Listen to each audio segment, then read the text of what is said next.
지난 시간에 살펴본 것처럼 예수님은 전혀 새로운 차원의 새 나라를 이 땅에 몰고 오셨습니다. 전혀 새로운 차원의 새 나라이기 때문에 그의 등장은 센세이션, 충격 그 자체였습니다.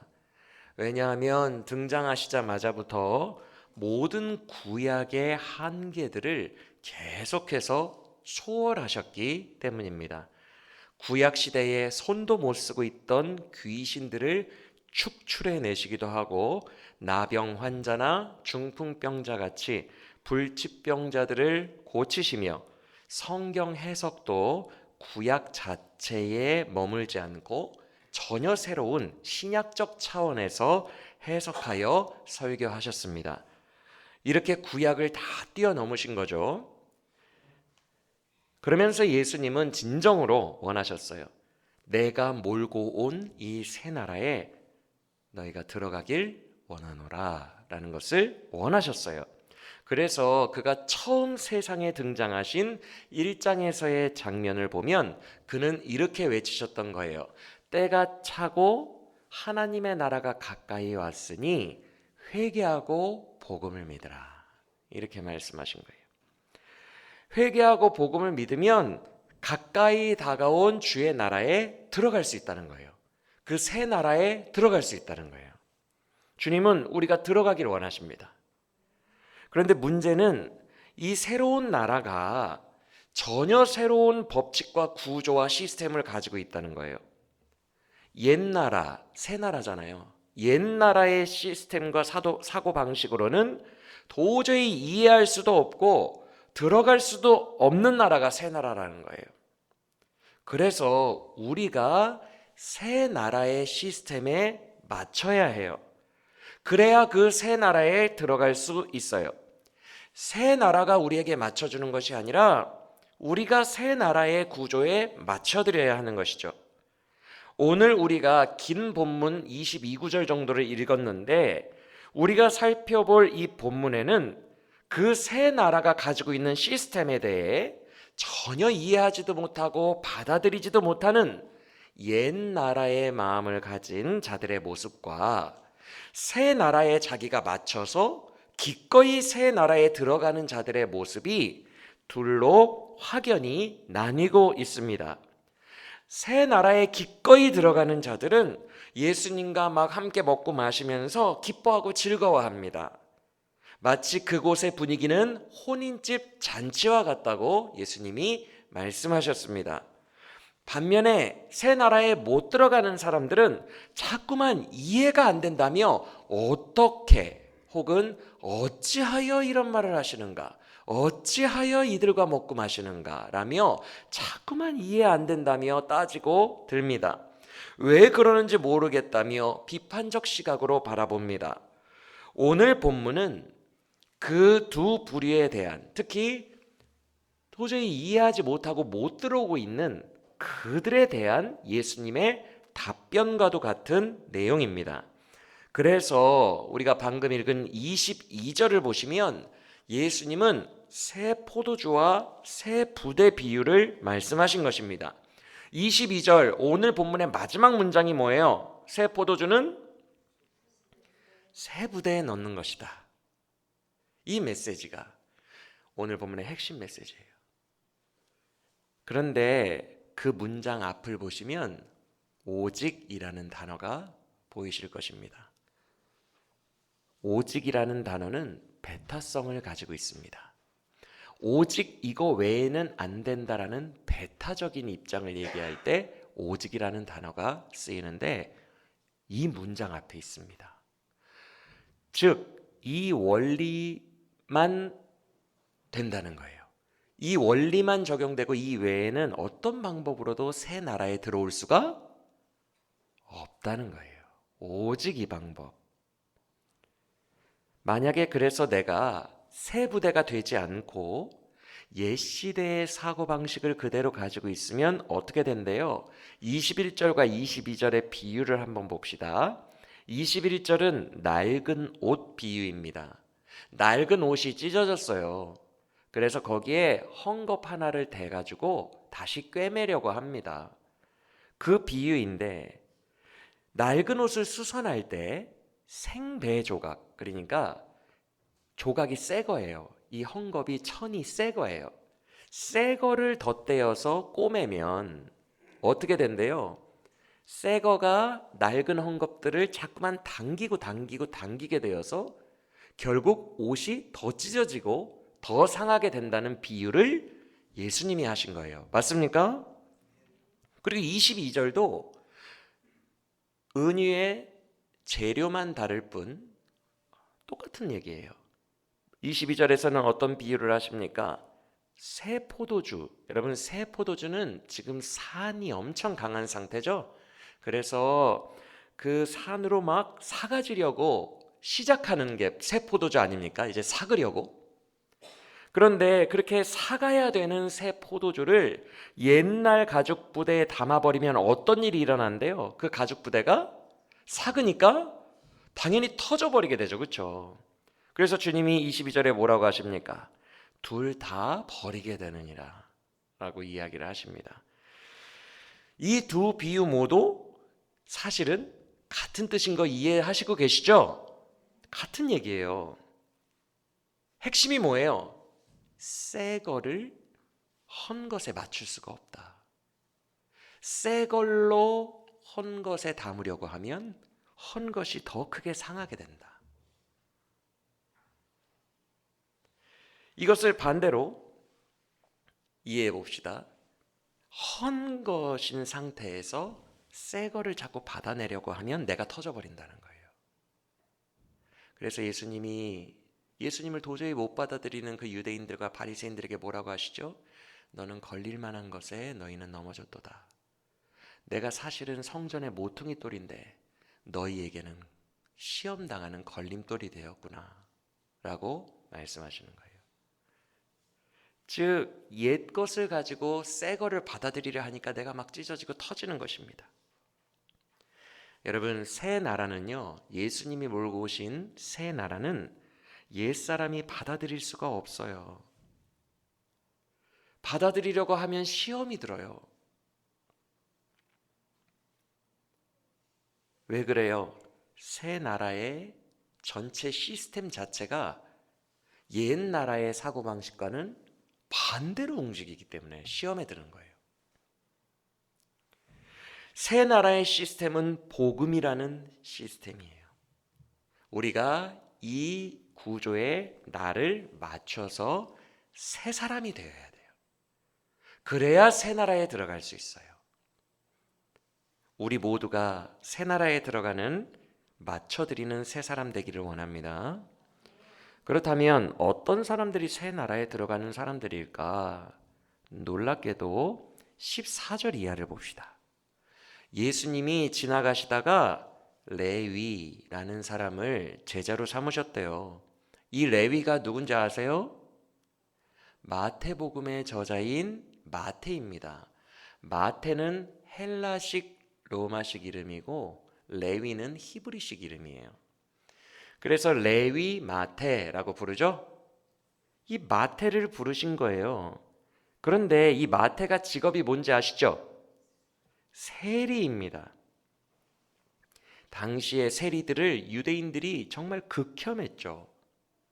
왜냐하면 대놓고 매국노 일을 하기 때문에. 그런데 그냥 우리로 말하면 일제시대라고 하면 그래 너 일본 따라라, 매국노 해라, 이게 안 되는 게 매국노로 일본에게 붙어서 우리를 괴롭혀요. 그러니까 자기 동족들을 자꾸 괴롭히고 피를 빨아먹고 너무 힘든데 더 힘들게 만들고, 그러니까 혐오하는 거죠. 너무 미운 거예요. 매국노가 된 것도 사실 비판받아야 되는데 매국노가 되어서 자기 동족을, 하나님 믿는다는 사람이 하나님의 또 다른 백성들을 그렇게 괴롭히니 공식적 죄인이에요. 그냥 대놓고 죄인. 그러니까 혐오를 하죠. 그런데 이 세리인 마태를 예수님이 제자로 부르신 거예요.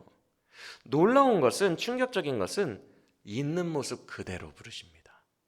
그가 아직 죄인 되었을 때에 부르십니다. 그가 회개하고 새로운 삶을 살고 선하게 살고 자격을 갖추기 전에 부르십니다. 그 증거가 어디 있어요? 다시 14절을 보세요. 마태가 아직도 정신 못 차리고 어디에 앉아 있을 때 부르셨대요? 아직 회개도 안 하고 자격도 갖추지 못했을 때 부르신 겁니다. 이게 예수님이에요. 그러니까 충격인 거죠. 옛시대의 사고방식을 가진 사람들이 이런 예수님을 이해하지를 못하는 거예요.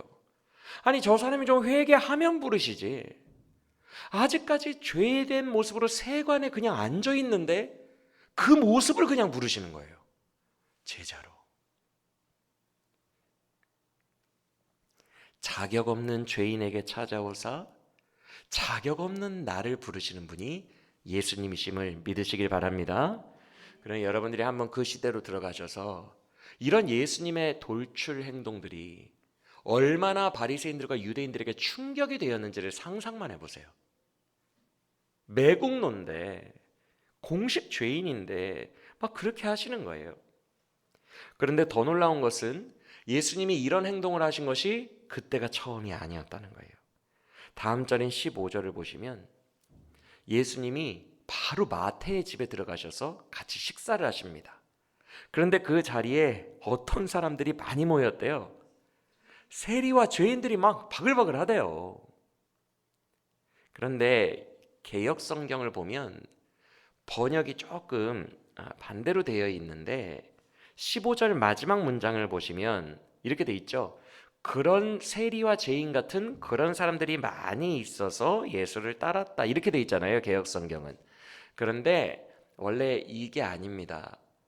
예수를, 앞뒤를 바꿔야 돼요. 예수를 따랐던 자들 중에 세리와 죄인이 많았더라라고 되어 있어야 돼요.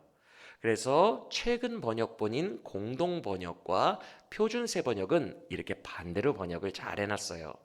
그러니까 마태를 부른 것이 처음 하신 특별한 돌출 행동이 아니라 이전에도 이미 이런 자들을 많이 부르셨다는 거예요. 그래서 이미 예수를 따르던 자들 중에 이런 죄인들이 가득했고, 좋다고 마태의 집에 들어와서 이 죄인들이 바글바글하게 밥 먹고 즐거워하고 기뻐했다는 거예요. 이 장면이 상상이 되시죠? 여러분, 당시 유대인들은 죄인들과 인사도 하지 않았고요, 식사도 하지 않았어요. 죄인들의 집에 들어가지도 않았습니다. 왜냐하면 그들의 집에 들어가 식사를 나누면 그 식사하는 교제가 가족이라는 의미거든요. 그래서 그들을 형제로 인정하는 거기 때문에 절대 그렇게 하지 않았어요. 그리고 죄인의 집에서 함께 식사를 하면 동류로 여겼습니다. 같은 유유상종, 같은 부류로 여겼어요. 그러니까 상당히 유대인들의 사회가 구별되고 혐오하는 것이 되게 많았던, 은혜가 없는 그런 사회 분위기였다는 것이죠. 밥도 먹지 않았어요. 그런데 예수님은 그런 사회에서 죄인의 집에 들어가가지고 막 죄인들만 바글바글 모아놓고 같이 식사를 하시는 거예요. 그러니 파격적이에요? 파격적이지 않아요? 파격적이죠. 이것이 바로 예수님이 몰고 오신 새 나라의 분위기예요. 예수님의 새 나라의 특징이고 새 나라의 모습이에요. 더러운 우리의 상태 그대로 우리 안에 임재하십니다. 예수님은 그러십니다. 여러분, 잘 들으시길 바랍니다. 하나님은 더러운 자에게 곧장 임재 못하십니다. 하나님은 거룩하게 구별된 분이십니다. 그래서 죄인은 하나님과 늘 휘장으로 가려져 있고 하나님을 만날 수가 없는 상태예요. 하나님은 죄인과 함께 하실 수 없습니다. 삼위 하나님 중에 성령님도 마찬가지입니다. 성령님은 죄인 안에 들어오사 내주하실 수가 없습니다. 성령님은 거룩한 성전과 같은 자의 마음에만 들어와서 내주하실 수 있습니다. 즉 삼위 하나님 중에 죄인에게 다이렉트로 와서 함께 하실 수 있는 분이 두 분은 구조적으로 안 되고 딱 한 분만 가능한데 그게 누구이십니까? 예수님이에요. 성육신, 우리와 같은 몸을 입고 우리를 위하여 우리의 모습으로 이 땅에 오신, 우리 안으로 들어오신, 우리를 구원하기 위하여 이 땅에 뛰어드신 예수님 한 분만이 죄인인 우리에게 다이렉트로 접근하셔서 우리를 건져낼 수 있는 유일한 분이라는 거예요. 그래서 그 예수님이 우리를 위하여 십자가 지시고 우리의 죄를 사심으로 말미암아 우리를 깨끗하게 하셨기에 휘장이 갈라지고 예수의 보혈로 깨끗해진 우리가 하나님을 마주할 수 있는 하나님의 자녀가 되었고, 예수님의 보혈 때문에 깨끗해진 우리 위에 성령이 임하사 드디어 내주하게 되신 거예요.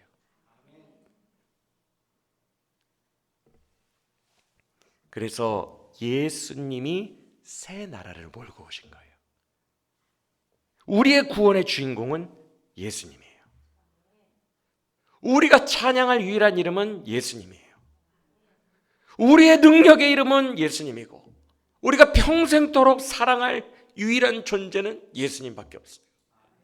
하나님 아버지도 내 아들 예수가 영광받기를 원하세요. 그에게 모든 온 땅이 무릎 꿇고 영광과 존귀와 찬양을 올려드리기를 원한다고 하셨어요. 아버지는 예수님이 영광받으시길 원하세요. 예수님은 우리에게 영광받으시기 합당하신 분이에요. 우리 같은 죄의 자리에 들어오셔서 우리를 건져내셨기 때문입니다. 믿으십니까? 우리의 죄악의 현장으로, 우리의 더러운 삶의 현장으로 오늘도 바로 들어오시는 분이 예수님이십니다. 우리에게로 오사 목숨 걸고 우리와 함께 하시고 우리를 건져내시기로 그는 작정하신 분이기 때문에 그래요. 우리의 평생의 노래의 제목은 예수님이심을 믿으시길 바랍니다. 우리 평생의 자랑은 예수님이에요. 그런데 이런 장면들을 보고 큰 충격에 빠져서 경악을 금치 못한 부류가 바로 구약적 옛 세계관을 가진 그들이 그랬다고요. 그들은 이 예수의 나라의 이 은혜로운 시스템을 이해하지 못합니다. 낡은 가죽 부대와 같아요. 그러면 그들이 누굴까? 오늘 본문에서는 16절에 나오는 서기관들입니다. 그들은 예수님의 식탁에 내노라 하는 죄인들만 가득 앉아 있는 것을 보고는 도무지 이해를 하지 못합니다. 그런 그들에게 예수님은 새 나라의 시스템에서 가장 중요한 원리 하나를 알려주십니다. 그게 바로 17절인데 함께 읽어보겠습니다. 시작. 예수께서 들으시고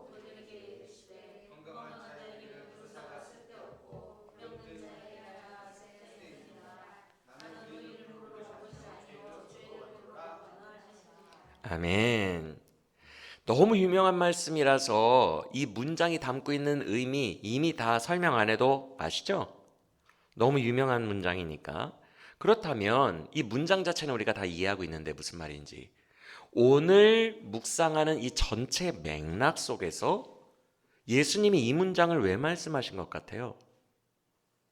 전체 맥락 속에서 이 문장은 어떤 의미를 가지고 있는 것 같아요? 앞서 새 나라에 들어간 백성들과 이해 못하고 못 들어간 백성 둘로 나뉘었어요. 맞아요? 이렇게 둘로 나뉜 상태에서 예수님이 17절을 말씀하신 거거든요. 뭐라고 하셨어요? 내가 이 땅에 온 이유는 의인들을 부르러 온 것이 아니라 죄인들을 부르러 오셨대요. 왜요? 자기를 무엇으로 비유하십니까? 나는 의사다. 건강한 자에게는 의사가 필요가 없다. 병자들에게만 의사가 필요하다. 나는 이 세상의 의사처럼 죄인들을 구원하러 왔다. 적용해 보면 죄인들에게는 내가 필요하다. 하지만 의인들에게는 내가 필요가 없다가 되는 거예요. 이 말을 반대로 우리 쪽에 적용해 보면 자기 자신을 스스로 어떻게 인식하는 자가 새 나라에 들어간다는 거예요. 죄인으로 인식하는 자가 새 나라에 들어간다는 거예요. 본인 스스로를 죄인으로 인식하지 않는 자는 이걸 받아들일 수가 없는 거예요. 그들에게는 나 건강한데 의사가 필요가 없는 거예요. 나의 죄됨이 죄됨으로 느껴지지 않으면 예수가 필요가 없는 거예요. 이건 너무 당연한 원리예요. 그 당연한 원리를 예수님은 말씀하신 거죠. 즉, 이 말씀은 너희가 나에게 맞춰야 된다. 새 나라에 들어가려면 너희가 나에게 맞춰야 되는데 내가 어떻게 해야 새 사람이 될 수 있어요? 내가 스스로를 인식하기를 죄인으로 인식해야 예수가 필요해지고 예수의 새 나라에 들어가 은혜를 누리게 된다는 거예요. 이런 찬양이 있죠. 예수님은 누구신가? 주 한 자의 정함과 죽을 자의 생명이며 죄인들의 중보와 멸망자의 구원되고 우리 평화 되시네. 예수님은 누구신가라는 찬양이죠. 예수님은 누구세요? 죄인들의 중보로 오셨고요. 죽을 자의 생명으로 오셨고요. 더럽고 추한 자의 정결함으로 오셨고요.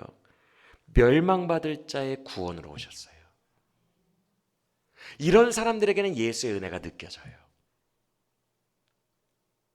내가 죽을 자이고 멸망받을 자이고 너무나도 추한 자이고 내가 죄인이라고 인식하는 사람들에게는 예수가 너무 필요하고요. 예수의 구원이 은혜로 느껴져서 그 은혜의 잔치에 참여하여 죄인임에도 예수님과 먹고 마시며 혼인집 분위기로 즐거워하게 된다는 거예요.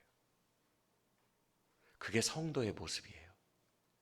새 나라에 들어간 성도의 모습이에요.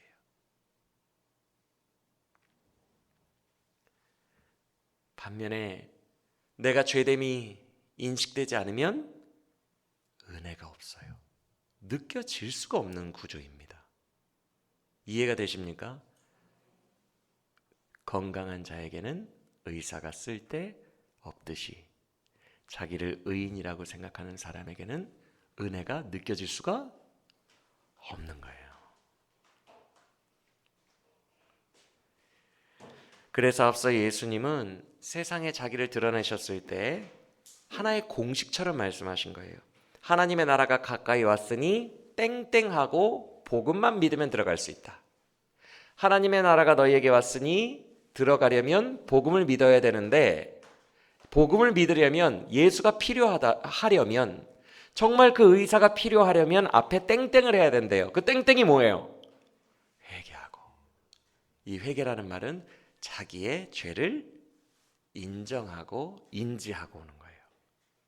자기의 죄를 인정한 사람은 복음을 갈구하게 되고 믿게 되니까.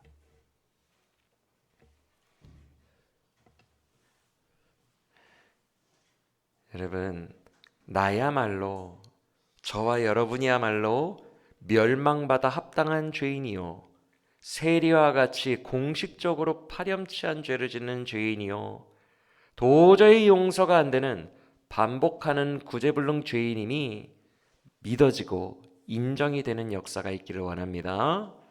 성령께서 오늘 우리에게 이 낮은 마음을 주시기를 원합니다. 이 낮은 마음이 없으면 은혜가 부어지질 않아서 그래요. 이 성도의 누림을 누릴 수가 없어요. 내가 나를 인식할 때 말기 암 환자처럼 가망이 없다라고 인지를 해야 돼요. 말기암 환자와 같은 자에게 의사는, 나를 고쳐줄 수 있는 의사는 엄청난 은혜와 고마움과 능력으로 다가옵니다. 그래서 우리가 죄를 인지할 때도 나는 정말 구제불능 죄인입니다. 나는 죄인 중에 괴수고 죄의 가장 밑바닥에 있습니다. 이런 내가 어찌 성도의 타이틀을 가지고 살아갈 수 있겠나이까?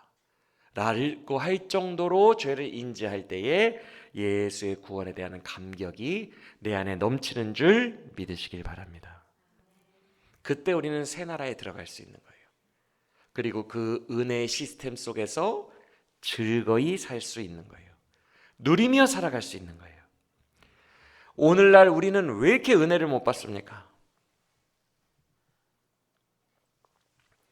우리의 삶에 기쁨이 없는 이유는 순종을 안 해서 그렇고요. 우리의 삶에 은혜가 없는 이유는 회개하지 않아서 그래요. 내가 스스로를 과대평가하고 있기 때문에 그래요. 중요한 것은 앞서 예수님이 이렇게 말씀하셨죠. 건강한 자에게는 의사가 쓸데없고 의사가 필요한 자들에게만 의사가 구원이 된다고 했죠. 놀라운 것은 예수가 필요한 죄인들에게만 예수의 진짜 본질이 보인다는 거예요. 예수의 진짜 능력이 뭔지가 보인다는 거예요. 예수님의 진짜 능력이 뭘까요? 앞에서 기적 사건 많이 일으키셨죠? 근데 기적에서도 능력이 보였죠. 물리적 능력이 보였죠. 근데 이거는 서기관들도 다 같이 보고 인정했어요. 물리적 능력이 드러났는데 그것을 다 같이 보고 다 같이 인정했다고요. 그런데 그들은 결국 하나님 나라에 들어가지 못했어요. 진짜 능력이 따로 있다는 거예요. 그 예수의 진짜 능력은 갈급한 자에게만 보여요.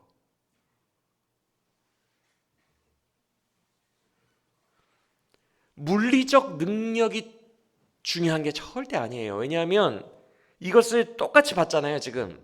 그런데 진짜 실체, 진짜 예수를 못 보니까 바로 우리가 다음 시간 정도에 배울 것 같은데 3장 22절 이하를 눈으로 보시면요, 이 서기관들이 급기야 그 기적을 폄하하기 시작합니다. 뭐라고 폄하하죠? 저거 사탄이 사탄을 몰아내는 거야. 예수는 사탄의 능력으로 하는 거야, 저거. 이렇게 얘기를 해버려요. 그러니까 백날 기적을 보여줘 봐야, 물리적 능력인 기적을 백날 보여줘 봐야 마음으로 주의 복음의 실체를 모르면 이런 얘기하고 있는 거예요. 그러니까 예수의 진짜 능력을 봐야 돼요, 우리가. 물리적 능력이 아닌 진짜 능력. 여러분 잘 들으세요.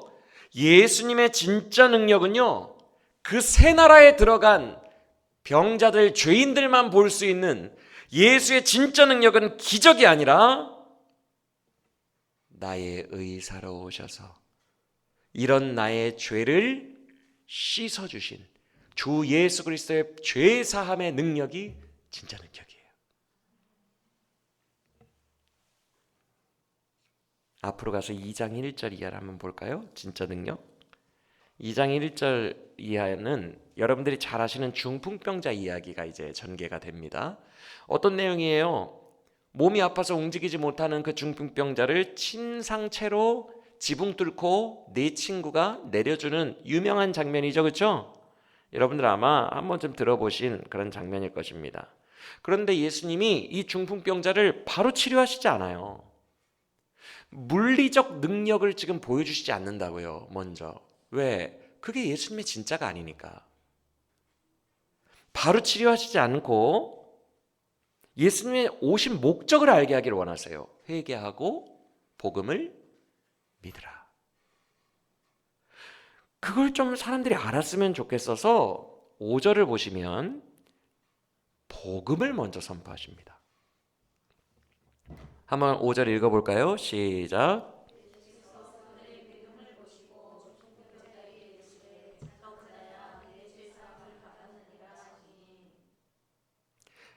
받을 거다가 아니라 받았다라고 말씀하십니다. 여러분 지금 중풍병자가 뭐 한 게 있어요, 없어요? 특히 중풍병자는 뭐 본인이 한 게 뭐가 있습니까, 정말? 이 네 친구는 그래도 좀 공로라도 있지. 정작 치유를 받은 사람은, 구원받은 사람은 중풍병자죠. 뭐 했냐는 거예요, 그가. 정말 자기의 공로가 1일도 없는 사람이 중풍병자예요. 맞습니까? 근데 주님이 거저 아까 마태를 세관에 앉아있을 때 막 부르신 것처럼 중풍병자도 그냥 거저 일방적으로 죄사함을 선포해 버리십니다. 작은 자야, 너는 죄사함을 받았느니라. 그러니까 그 말을 듣고 바로 다음 절인 6절 이하를 보시면 어떤 부류의 사람들이 이 장면에 또 이해를 못하고 딴지를 겁니까? 서기관들. 그들은 이것을 신성모독으로 여깁니다. 왜 그랬대요? 7절에 설명이 나오죠. 죄사함의 자격은 누구에게만 있어요? 하나님만 가능한 영역인데 예수님이 함부로 선포했다 이거죠.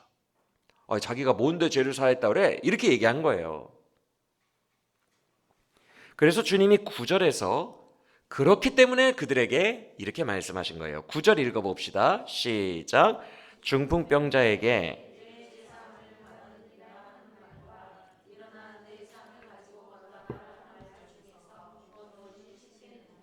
여러분, 두 말 중에 어느 말이 쉬워요? 말이라고 하니까 어느 말이 쉽겠느냐? 말이라고 하니까 조금 감이 안 오실 수 있으니 이렇게 바꿔보겠습니다. 죄 사함을 선포할 수 있는 능력과 중풍병자를 일으키는 능력과 두 능력 중에 어느 능력이 더 쉽겠느냐? 어느 능력이 더 쉬워요? 맞습니다. 할렐루야. 와, 정확해요. 정확하게 성경을 해석하셨어요. 둘 다 하나님의 영역이에요. 앞서 뭐라고 했죠? 구약 사람들의 한계가 몇 가지 있는데 그걸 예수님이 돌파하셨다 그랬잖아요. 한계 중에 나병 환자 있고 중풍병자 있다 그랬죠? 이것도 하나님이 하시는 거예요. 그러니까 예수님이 두 개의 능력 중에 여러분들에게 물어본다고 해보세요. 두 능력 중에 뭐가 더 쉽겠느냐? 둘 다 어려운데요. 그러니까 예수님이 그 다음에 뭐라고 하시죠? 그러면 내가 중풍병자를 치유함으로 죄 사하는 권능도 있음을 보여주겠다고 하는 거예요. 이해가 되십니까? 하나님이 가능한 영역을 내가 실제로 너에게 보임으로 너희의 죄도 사할 수 있는 권능이 나에게 있다는 것을 너에게 보여주고 싶다는 거예요. 할렐루야. 주님은 그렇게 자기를 입증하시는 겁니다. 10절에서 그렇게 말씀하시죠. 나는 너희에게 이것을 알게 하리라. 그 말씀하고자 하는 예수님의 그 간절한 복음이 뭐예요? 인자가 이 땅에서 죄를 사하는 권세를 가지고 있다는 것을 너에게 알려주고 싶다. 여러분, 이게 복음이고요. 이게 진짜 능력이에요. 여러분이 그 어떤 추악한 죄 가운데 있을지라도 우리 예수님의 복음의 능력은 그 모든 죄를 용서하시고 사하십니다. 믿으시길 바랍니다. 그래서 병자는 이걸 알아요. 죄인은 진짜 예수의 능력이 나의 이런 파렴치 한 죄까지 다 씻어주신다고요. 주님 다 용서해 주신다고요. 어떻게 그러실 수 있습니까? 주님의 보혈의 능력이 어찌 이리 큽니까? 라고 외칠 수 있는 거예요. 죄인들은 이 능력을 아는 거예요. 모조리 씻어주시고 나를 깨끗게 하사 나로 하여금 하나님의 영광의 존전에 나를 세워주시는, 나를 말갛게 씻으시는, 주홍빛 같은 내 죄를 양털과 같이 씻어주시는 예수 그리스도의 압도적인 복음의 능력, 압도적인 죄 사함의 능력이 그에게 있다는 것을 우리는 아는 거예요. 믿으십니까? 예수의 진짜 능력은 오늘도 추악하고 병자처럼 살아가고 있는 나의 죄를 말갛게 씻어주시는 죄 사함의 그 능력이 숨겨져 있음을 믿으시기 바랍니다.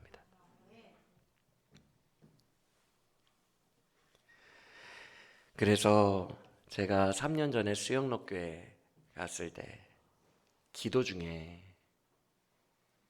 주님이 정말 십자가가 거대하게 하늘을 덮는 그 마음, 그 느낌으로 저에게 오셨다 그랬잖아요. 십자가의 진짜 능력을 내가 너에게 알게 하리라. 죄악과 상처와 아픔과 이겨낼 수 없는 한계와 능력 없음 속에서 절망하고 있는 너희에게 십자가의 능력, 죄 사함의 능력, 보혈의 능력이 얼마나 강력한 것인지 내가 너희에게 알게 하리라. 여러분, 이 죄 사함의 능력, 보혈의 능력이 예수의 강력함의 근본입니다. 믿으시길 바랍니다. 그 어떤 죄도 사하십니다. 씻으십니다. 믿으시길 바랍니다.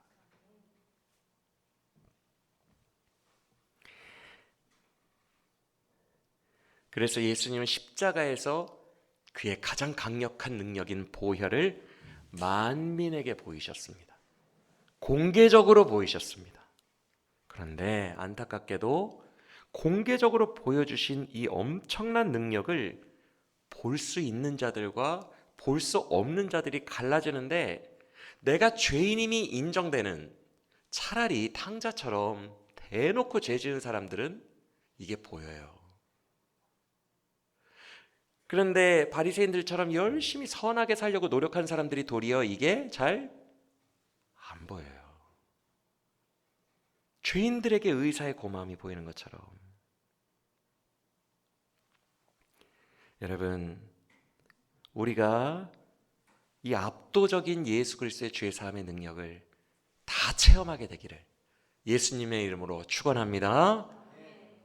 이것을 체험해야 진짜 은혜예요. 압도적인 주의 죄 사함의 은혜, 이 고마우신 은혜, 이 예수의 능력을 체험하시기를 축복합니다.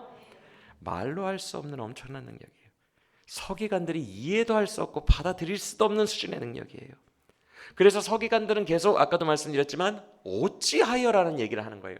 어찌하여 그런 말을 할 수 있느냐? 어찌하여 그가 죄인들과 함께 먹느냐? 감당이 안 되는 겁니다. 예수님은 그래서 은혜에 자기의 능력을 다 몰아넣으셨어요. 은혜에 몰아넣으셨어요. 그래서 아까 어린이들 찬양, 죽은 나사로가 살아나고 사랑으로 제자들 발을 씻겨, 연결해 보면 주님께서 우리같이 더러운 자들을 십자가의 사랑으로 우리의 가장 더러운 발을 씻기실 때 우리의 죽은 영이 살아나는 거예요. 이게 얼마나 큰 은혜입니까? 하나님의 아들이 우리의 가장 더러운 부분에 들어오신 거예요. 그래서 그 부분을 씻어주시는 거예요. 자기의 피로. 이 엄청난 은혜예요. 그래서 이 은혜 안에서 우리가 살아나는 겁니다.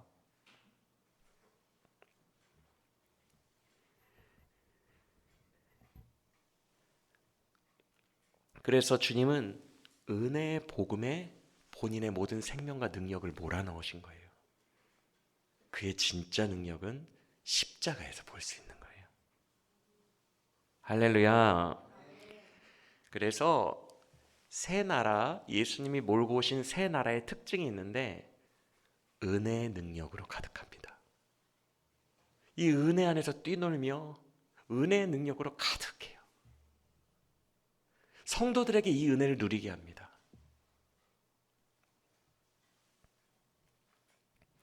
죄인들은 이 나라에 들어가서 이 능력을 온몸으로 느끼고요, 은혜로 내 삶이 가득 채워짐을 경험하는 거예요. 이것이 바로 예수의 새 나라, 압도적인 죄사함의 능력으로 가득한 은혜의 나라인 줄 믿으시길 바랍니다. 그러기 위해서 먼저 성령 안에서 내가 죄인됨이 느껴지게 해달라고 우리가 간구해야 돼요. 그래서 나도 은혜의 생수를 좀 주세요, 나도 은혜 안에 거하게 해주세요 라고 간구하는 오늘 이 시간이 되시기를 예수님의 이름으로 축원합니다. 그런데 이런 예수님의 새 나라에는 은혜가 너무 막강하다 보니까, 은혜가 막 차고 넘치다 보니까 어떤 비판이 당연히 발생할 수 있어요. 구원파처럼 느껴지는 비판이 당연히 있을 수 있어요. 은혜가 차고 넘치니까. 죄인들을 부르사 오직 은혜로, 그들이 뭐 회개도 하지 않고 아직 세관에 앉아 있을 때에, 또 중풍병자 뭐 말도 못하고 이렇게 실려와서 아무것도 안 했는데 그 즉시 막 죄사함을 선포하시고, 은혜로 그들이 아무 자격도 없는데 그들을 일방적으로 깨끗하게 해주시고 압도적인 능력으로 모든 죄를 사하사 은혜의 혜택을 주셔버리니까, 그렇게 구원을 주시는 나라가 이 나라니까 이들은 자꾸 감격하는 거예요. 감격하며 자유함 속에서 뛰노는 거예요. 거룩하게 노력하면서 근신하면서 사는 모습보다 은혜 안에 뛰놀고 그의 자유를 노래하고, 주님이 우리를 자유케 하셨네, 노래하고 감격하고, 그런 부분들이 많이 보이니까 우리가 금양로 때 배웠던 것처럼 시기가 가득해지는 거예요. 자유함에 뛰놀고 은혜와 복음을 누리는 그들에게 내 힘으로 노력하고 율법적으로 어떻게 의를 세워보려고 했던 자들이, 한마디로 점수가 높은 자들이 빵점 맞아놓고 서울대 가는, 그래서 좋다고 뛰노는 그들이 너무 시기가 생기는 거예요. 그래서 그들이 걸고 넘어지는 거 하나가 있어요. 시기와 질투 속에서 반드시 이 부분을 걸고 넘어지는데 그게 바로 구원파 아니야? 이런 느낌이에요. 왜 그들은 맨날 먹고 마시기만 하느냐는 거예요. 왜 늘 자유를 노래하고 죄는 하나도 못 끊고 있으면서 맨날 은혜 그러고만 있느냐는 거예요. 그들의 삶에는 왜 노력이 없고 근신하는 것이 없느냐.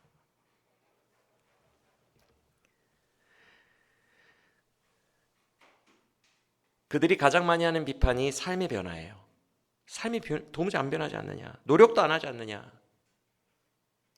그와 관련한 논쟁이 그래서 마태의 집에서 죄인들과 식사하시는 그 바로 다음 문맥에 이 비판이 나오는 거예요. 그 바로 다음 문맥인 18절 이하를 보세요. 18절에서 새 시대에 들어오지 못하는 그 두 세력이 나옵니다. 그런데 좀 잘 안 어울리는 세력이거든요. 이 두 세력이. 그런데 같은 편인 것처럼 나와요. 그 두 세력이 누구의 제자와 누구의 제자예요?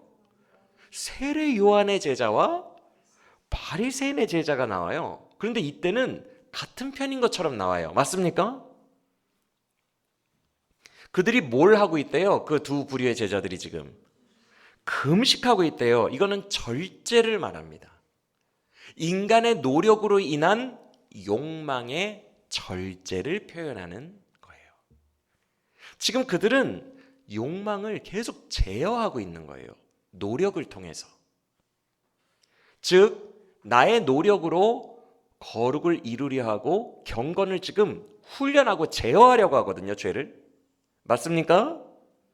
그런데 그들이 이렇게 노력하면서 금식하면서 있는데 보니까 예수의 제자라는 그룹들은 지금 뭐 하고 있어요? 집에서 예수님과 함께 실컷 먹고 있죠. 맞습니까? 그러니까 시기가 질투가 가득한 거예요. 막 먹으면서 막 자유하게 떠들면서 은혜를 노래하고 있는 거예요.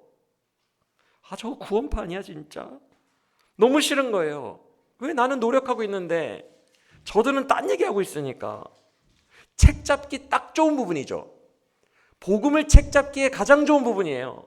그래서 바로 비판 들어가는 겁니다. 18절에 예수님에게 나와 이르되 왜 당신의 제자들은 금식을 안 합니까? 절제를 안 합니까? 욕망을 제어하지 않습니까? 이렇게 얘기하는 거예요. 맞습니까? 그러자 잘 들으세요. 우리 예수님이 너무 중요한 이야기를 하십니다. 할렐루야. 19절 읽어봅시다. 시작.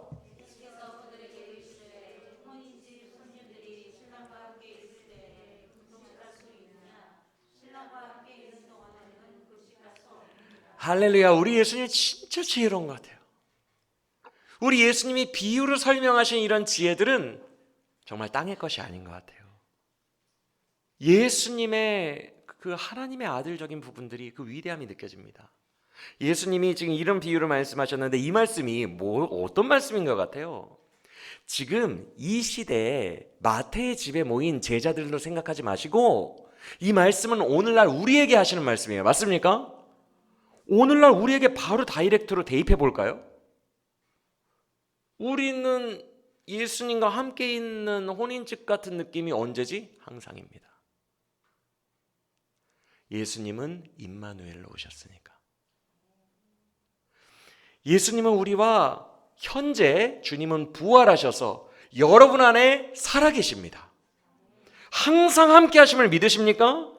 그래서 여러분은 늘 신랑과 함께 있는 자들이에요. 그래서 우리의 기분은 언제나 어떤 기분이어야 돼요? 혼인집 잔치와 같은 예배가 늘 우리에게 있어야 되는 거예요. 이 기쁨이 우리에게 항상 있는 게 정상입니다. 그래서 성도들은 항상 기뻐하라가 되는 거예요. 믿으십니까? 왜 그래요? 혼인집 분위기가 늘 있으니까. 예수님이 우리와 함께 하시니까. 사랑하는 여러분, 이 기쁨을 빼앗기지 말라고 했어요.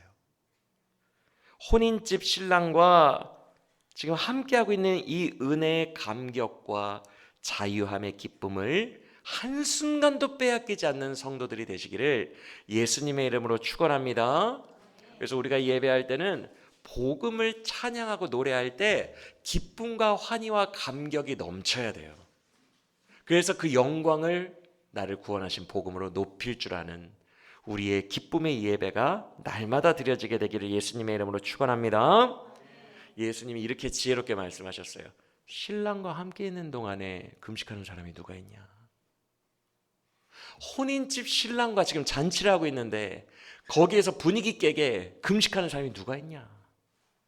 없다는 거예요.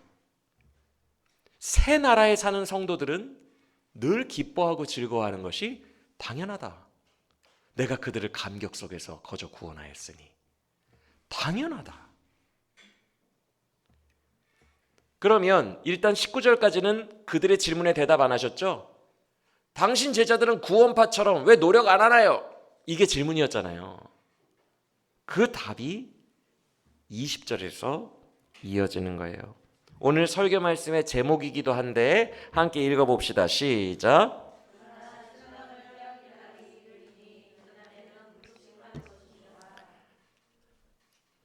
자, 지금 질문한 자들, 그 노력으로 거룩을 이루려는 자들이 질문의 포인트가 뭐였어요? 왜 당신 제자들은 근신하지 않습니까? 왜 거룩하게 살 생각을 안 합니까? 왜 거룩해지겠다는 그 의지력과 동기부여가 안 됩니까? 이렇게 질문하고 있는데 주님이 뭐라고 하셨죠? 신랑을 빼앗길 날에 금식할 것이니라. 그러면 이때의 제자들로 생각하지 마시고 오늘 이 말씀을 듣는 우리로 또 대입합시다. 우리가 주님을 빼앗길 날이 와요, 안 와요, 앞으로? 안 와요. 주님이 다시 십자가를 지십니까? 주님의 십자가는 이미 끝난 부분이에요. 그렇죠? 그러면 우리가 주님을 빼앗긴, 즉 나의 죄 때문에 주님이 십자가를 주신 그 사건은 우리에게 어느 한 날이 맙니까? 항상입니까? 항상이에요. 이거 역시 항상이에요. 그래서 우리는 예수 그리스도의 은혜와 그의 십자가 앞에서 가슴을 치며 애통하며 주님 정말 거룩하게 살고 싶어요. 이제는 선하게 살고 싶고 선으로 악을 이기고 싶고 성령 충만하게 살고 싶어요. 주님, 이 거룩을 향한 의지가 같이 나오는 거예요. 여러분 십자가에서 주님 만나보셨습니까? 둘 중에 하나만 나오더이까? 한 감정만 들어요? 막 기쁘고 이 은혜가 너무 감사해요 라는 이 감정만 듭니까? 아니면 반대로 주님께서 나의 죄를 사하셨는데 내가 제대로 살아야 되는데 주님 정말 거룩하게 살고 싶어요. 주님 나와 함께 해주세요. 이기면서 살고 싶어요 주님. 이 감정만 나오더이까? 둘 다 한 십자가의 언덕 아래에서 동시적으로 임합니다. 맞습니까? 그러니까 우리는 혼인집에서 주의 은혜에 감격하며 주를 노래하며 말도 안 되는 은혜에 눈물 흘리는 동시에 가슴을 치며 주님 제대로 살고 싶어요. 주님이 나를 또 용서해 주셨는데 거룩하게 살고 싶어요. 능력으로 살고 싶어요. 성령 충만함으로 나를 도와주세요. 라고 기도도 같이 나온다는 거예요. 맞습니까? 이게 십자가에서 온전히 반응하는 성도들의 모습이에요.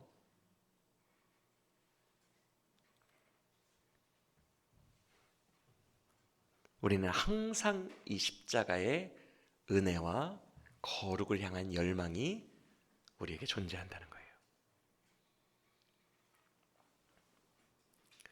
매일매일이에요. 그래서 예수의 십자가의 은혜는 성도에게 두 개의 능력을 줍니다. 거룩하게 살고 싶다라는 선한 열망을 주고 은혜 안에서 감격하고 나를 용서하신 그 자유함으로 뛰놀게 하는 것을 또 줍니다. 성도에게 두 개의 능력을 주는 것이 십자가임을 믿으시고 십자가의 은혜 안에서 날마다 이 두 가지를 누리며 살고 싶다고 고백하는 온전한 성도들이 우리 모두가 되시기를 원합니다. 말씀을 마칩니다. 사랑하는 여러분, 예수님은 우리의 죄악의 삶의 현장에 새 나라를 몰고 오셨습니다. 그 새 나라의 핵심은 십자가 복음입니다. 이 복음 안에 새 나라를 누리는 모든 능력이 다 담겨 있습니다. 예수님의 진정한 능력은 십자가 안에 다 담겨 있습니다. 그래서 이 십자가의 언덕 아래로 우리가 들어가면 그의 능력이 은혜 안에서 우리에게 충만하게 역사합니다. 그래서 우리의 죄를 씻고 우리를 죄와 사망으로부터 자유케 할 뿐만 아니라 우리를 기뻐 뛰놀게 하고 하나님께 영광 돌리게 할 뿐만 아니라 우리 내면에 주님 이제 깨끗하게 씻겼으니 새 출발하고 싶어요. 거룩하게 살고 싶어요. 나에게 능력을 주세요. 내가 다시는 이런 죄에 쓰디쓴 잔을 먹고 싶지 않아요. 라는 거룩한 어린아이 같이 순결한 열망과 소망까지 불러일으켜내요. 우리에게 마음을 바꾸시는 분이에요. 새 영을 너희 속에 두어 내 율례를 행하게 하리니 주의 십자가만이 우리를 순결한 열정으로 바꿀 수 있어요. 나를 용서하신, 나를 새롭게 하시고 깨끗하게 하신 그 십자가의 보혈 안에서만 우리는 거룩하게 살고 싶다는 어린아이 같은 순결함을 외칠 수 있어요. 보혈이 그 모든 것을 가능하게 하는 것입니다.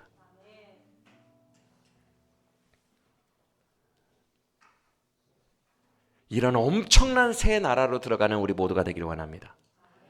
그러기 위해서는 한 가지가 필요하대요. 내가 죄인임이 느껴져야 되는데 저나 여러분이나 마음이 돌같이 단단해서 다른 사람의 흠은 잘 보이는데 다른 사람을 지적은 잘하는데 내 죄가 낮아지지가 않아요. 쉽게. 이 돌같은 마음이 녹아내려야 되는데 그래야 은혜의 나라로 들어가는데 이 돌같은 마음이 도저히 안 됩니다. 그러니 오늘 우리가 함께 기도하기를 원합니다. 주님, 다시 은혜 받기를 원하오니 나를 죄인 중에 괴수로 느껴지는 그 낮은 죄의 자리로 나를 인도하여 주옵소서. 내가 죄를 머리에 뒤집어 쓰고 옷을 찢으며 회개하는 그 낮은 자리에서 은혜 받기를 원합니다. 다시 은혜 회복하기를 원합니다. 복음의 능력이 나의 능력이 되기를 원하고 의사이신 예수가 나의 구원이 되기를 원합니다. 이렇게 예수님을 바라보고 예수님을 갈망하며 외칠 때 예수님이 반드시 우리에게 오십니다. 우리가 앞서 불렀던 찬양들이 다 뭐예요? 예수님이 찾아오셔서 오늘도 예수님 내 안에 살아계셔서 내 삶을 기적으로 채우시네. 오늘도 예수님 우리 안에 찾아오시고 살아계셔서 우리가 영의 간구를 하는 이것을 제일 기쁘게 들으시고 반드시 역사하십니다. 주의 백성들을 회복시키시는 데는 전문가이십니다. 특히 영적으로 살리시는 데는 전문가이십니다. 그러니 오늘 우리 예수님을 믿고 예수님의 가장 큰 능력인 십자가 안에서 그 능력과 은혜를 체험하며 살고 싶으니 나를 그 길로 인도하여 주시옵소서 라고 기도하는 우리 모두가 되시기를 예수님의 이름으로 축원합니다.